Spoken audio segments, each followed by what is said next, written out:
Top 25 Child Safeguarding Interview Questions and Answers. Child safeguarding is one of the most serious responsibilities in any role involving children, young people, families, schools, charities, healthcare, social care, or community work. Employers want to know that you understand child protection, can recognize warning signs, follow reporting procedures, maintain professional boundaries, and put the child's safety first at all times. In a child safeguarding interview, your answers should show calm judgment, confidentiality, empathy, and the ability to act quickly when concerns arise. These questions and answers will help you prepare strong, realistic responses for roles where child safety, trust, and protection are essential. 1. What does child safeguarding mean to you? Child safeguarding means protecting children from harm, abuse, neglect, exploitation, and unsafe environments. To me, it is not only about responding when something goes wrong, but also about creating a safe culture where children feel respected, listened to, and protected. It includes following policies, recognizing risks, reporting concerns properly, and maintaining professional boundaries. Safeguarding also means understanding that every child has the right to be safe, regardless of their background, ability, culture, or situation. In any role, I would treat safeguarding as a shared responsibility and always put the child's well-being first. 2. How would you recognize signs that a child may be at risk? I would look for physical, emotional, behavioral, and environmental signs that may suggest a child is at risk. This could include unexplained injuries, sudden changes in behavior, fearfulness, withdrawal, aggression, poor hygiene, frequent hunger, tiredness, or inappropriate sexual knowledge for their age. I would also pay attention to repeated absences, reluctance to go home, or concerning comments made by the child. However, I would avoid jumping to conclusions based on one sign alone. Instead, I would observe carefully, record facts accurately, and report concerns through the correct safeguarding procedure. 3. What would you do if a child disclosed abuse to you? If a child disclosed abuse to me, I would stay calm, listen carefully, and allow them to speak without pressure. I would not ask leading questions or promise to keep the information secret, because safeguarding concerns must be reported. I would reassure the child that they did the right thing by telling me, and that the situation would be taken seriously. After the conversation, I would write down the child's words as accurately as possible, including the date and time, and immediately report the disclosure to the designated safeguarding lead or appropriate authority. 4. How do you maintain professional boundaries with children? I maintain professional boundaries by being friendly, supportive, and respectful while always keeping my behavior appropriate to the role. I would avoid private communication with children outside approved channels, never share personal information unnecessarily, and avoid situations where I am alone with a child without proper safeguards. I would follow the organization's code of conduct, use professional language, and treat all children fairly. Boundaries protect both the child and the staff member.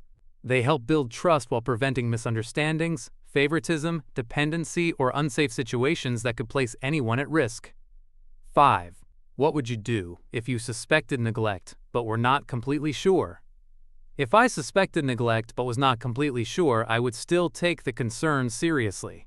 Safeguarding does not require staff to prove abuse or neglect. It requires them to report reasonable concerns.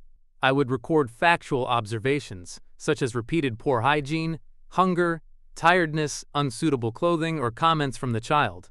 I would avoid making accusations or investigating the matter myself. Then I would speak to the designated safeguarding lead and follow the organization's reporting procedure. It is better to share a concern early than ignore signs that may indicate serious risk. 6. How would you respond if a parent became angry about a safeguarding concern? If a parent became angry, I would remain calm, professional, and respectful.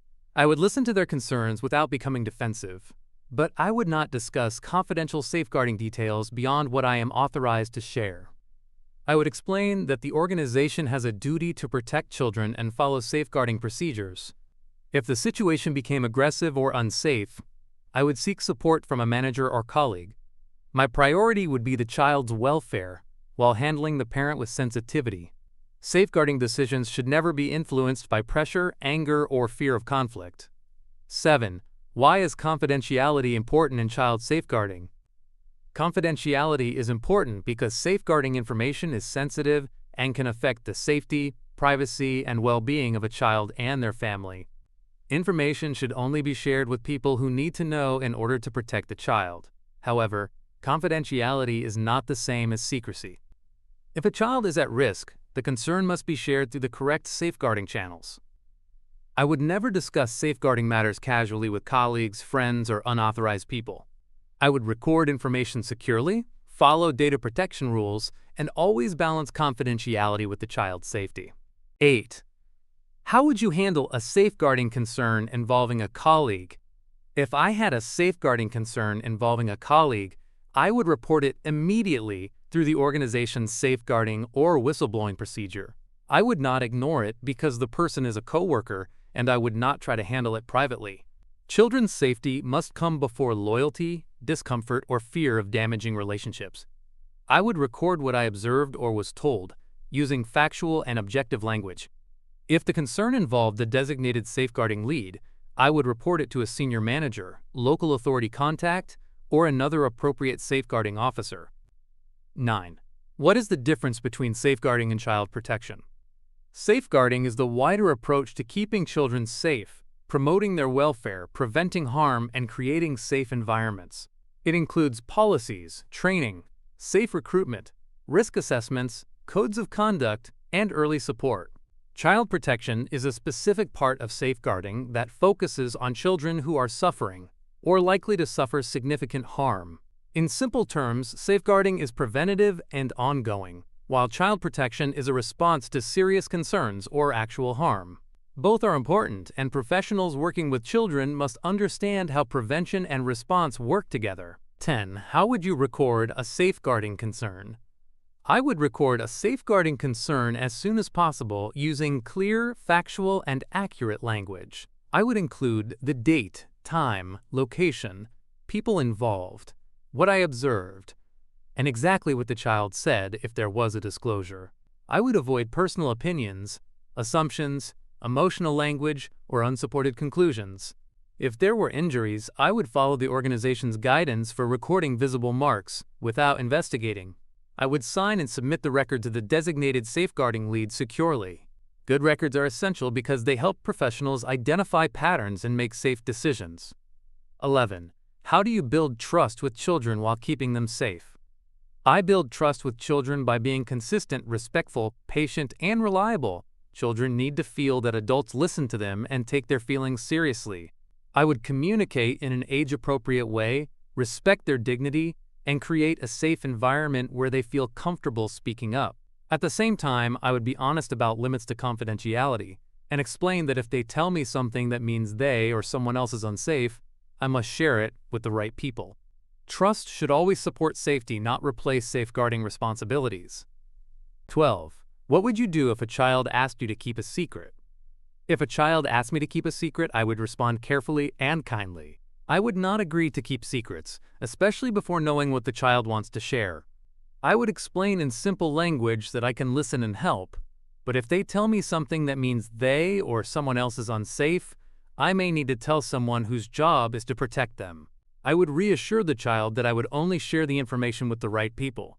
This approach keeps trust while maintaining safeguarding duties. 13. How would you support a child who seems frightened or withdrawn? If a child seemed frightened or withdrawn, I would approach them calmly and gently without pressuring them to speak. I would create a safe space, use reassuring body language, and let them know I am available if they need help. I would observe carefully for any other signs of distress, injury, neglect, or changes in behavior. If the child chose to talk, I would listen without judgment. I would record factual observations and report any concerns to the safeguarding lead. The key is to be supportive while following procedure and not trying to investigate alone. 14. How do you ensure inclusion in safeguarding practice? Inclusion in safeguarding means recognizing that every child deserves protection, respect, and support, regardless of disability, language, culture, gender, religion, family background, or personal circumstances. I would avoid assumptions and make sure children can communicate concerns in ways they understand. For example, some children may need visual support, interpreters, extra time, or accessible communication methods. I would also be aware that vulnerable children may face additional barriers to speaking up.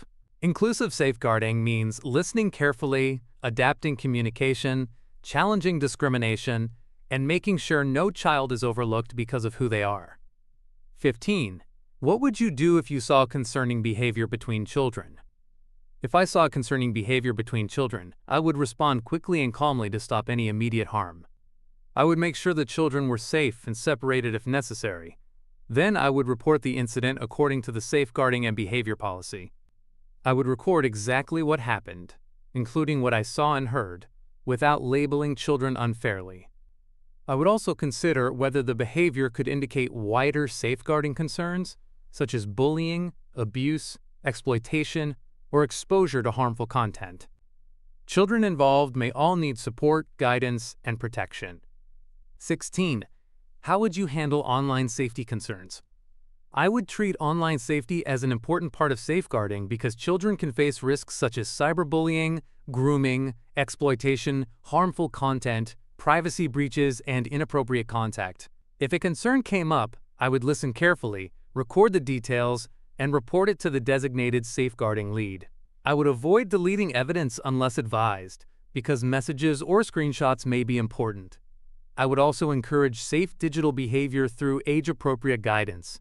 Online safeguarding requires awareness, quick reporting, and education so children understand risks and know how to ask for help. 17. What would you do if a child had unexplained injuries? If a child had unexplained injuries, I would respond calmly and professionally. I would not accuse anyone or question the child in a leading way. If appropriate, I might ask simple, open questions such as, "Can you tell me what happened?" I would listen carefully and record the child's exact words, along with my observations of the injury. I would report the concern immediately to the designated safeguarding lead and follow the organization's procedure. If the child needed urgent medical help, I would make sure they received it quickly, while keeping safeguarding responsibilities in mind. 18. How do you stay calm during a serious, safeguarding situation? I stay calm by focusing on the child's immediate safety, following the safeguarding procedure, and not allowing emotion or panic to control my actions. Serious safeguarding situations can be stressful, but children need adults who respond clearly and responsibly. I would listen, reassure, record facts, and report concerns promptly. I would avoid making promises, confronting alleged abusers, or trying to investigate myself. Training, preparation, and knowing who to contact help me respond with confidence. After the situation, I would seek appropriate supervision or support while maintaining confidentiality. 19. Why is safeguarding training important? Safeguarding training is important because it helps staff understand their legal, professional, and moral responsibilities toward children. It teaches people how to recognize signs of abuse, respond to disclosures, record concerns, report correctly, and maintain safe professional boundaries. Training also keeps staff updated on risks such as online harm, exploitation, neglect, bullying, and radicalization. Without training, people may miss warning signs or respond in ways that unintentionally increase risk. I believe safeguarding training should be refreshed regularly because protecting children requires awareness, confidence, and consistent practice across the whole organization. 20. How would you respond if a child's story changed over time? If a child's story changed over time, I would not assume they were lying. Children may struggle to explain difficult experiences clearly, especially if they are frightened, confused, ashamed, or influenced by pressure. I would listen calmly, avoid leading questions, and record each account accurately with dates and times. I would report the information to the safeguarding lead so trained professionals could assess the concern properly. My role is not to test the child's truthfulness or investigate. My role is to listen, document, and ensure the concern reaches the right people. 21. What would you do if a safeguarding concern happened outside work hours? If a safeguarding concern happened outside work hours, I would still take action because child safety cannot wait until the next working day. I would follow the organization's out-of-hours safeguarding procedure if one exists. If the child appeared to be at immediate risk, I would contact emergency services or the appropriate child protection authority. I would then inform the designated safeguarding lead as soon as possible and complete a written record. Safeguarding responsibilities continue whenever a concern becomes known. Delaying action could place a child at further risk. 22. How would you handle a situation where a child is at immediate risk? If a child was at immediate risk, my first priority would be to make sure they were safe. I would follow emergency procedures and contact the appropriate emergency service or child protection authority if needed. I would not leave the child alone if doing so increased danger, and I would seek support from a senior staff member or safeguarding lead immediately. I would avoid confronting the alleged person responsible if that could increase the risk. After immediate safety steps were taken, I would record the facts clearly and follow the safeguarding reporting process. 23. How do you prevent safeguarding issues in daily practice? I help prevent safeguarding issues by following policies consistently, maintaining professional boundaries, supervising children properly, completing risk assessments, and creating a safe environment where children know they can speak up. Prevention also means treating children respectfully, challenging inappropriate behavior, and noticing early signs of concern before they become more serious. I would follow safer working practices, avoid isolated situations where possible, and report small concerns rather than waiting for proof. A strong safeguarding culture depends on everyday actions. It is not just about reacting to harm, it is about reducing risk before harm happens. 24. How would you work with other professionals in safeguarding? I would work with other professionals by communicating clearly, sharing relevant information through proper channels, and respecting each person's role in protecting the child. Safeguarding often involves teamwork between schools, social workers, healthcare providers, police, charities, and families. I would provide accurate records, attend meetings if required, and follow agreed actions. I would also understand that information sharing must be necessary, proportionate, and focused on the child's welfare. Good multi-agency working helps identify risks, avoid gaps, and make better decisions. The child's safety should always remain the central priority. 25. Why should we hire you for a role involving child safeguarding? You should hire me because I understand that child safeguarding requires responsibility, emotional maturity, attention to detail, and the courage to act when something is not right. I would take every concern seriously, follow procedures carefully, and never ignore warning signs. I can communicate with children in a calm and respectful way while maintaining professional boundaries. I also understand the importance of confidentiality, accurate record-keeping, teamwork, and continuous training. Most importantly, I would always place the child's safety and well-being above personal comfort, pressure, or convenience. Preparing for a child safeguarding interview means showing that you are responsible, observant, calm, and fully committed to protecting children from harm. Strong answers should not sound careless, emotional, or overly confident. Instead, they should show that you understand procedures, know when to report concerns, respect confidentiality, and never try to investigate matters alone. Safeguarding is about awareness, prevention, early action, and teamwork. Whether you are applying for a role in education, care, charity work, healthcare, or youth services, your goal is to prove that children's safety will always be your highest priority.